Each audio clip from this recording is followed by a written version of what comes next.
bago tayo magumpisa mga chong, pakilike muna na tong video dahil malaking tulong na iyan sa ating munting channel. Walito ngang NLEX Road Warriors ay talagang gusto ngang makapasok sa quarterfinals ngayong conference kung saan nasa ikasyam na pwesto sila ngayon ng PBA team standings. Kaya naman umaasa na din ito ng panibagong import. Ayon pa sa report, umaasa itong NLEX Road Warriors na makuha nila itong si DeAndre Williams upang makapaglaro sa 2 remaining games nila ngayong elimination round kung saan umaasa itong NLEX na makuha ang last spot ng quarterfinals.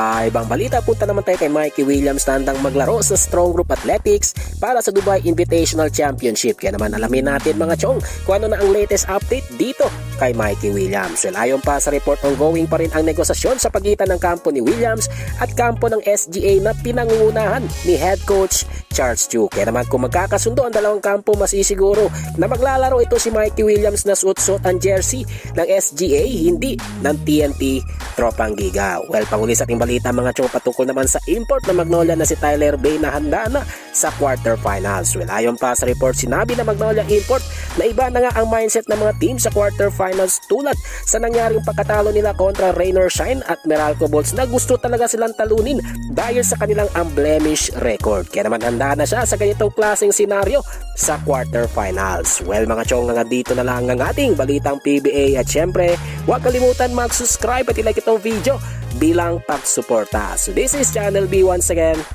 I'm out.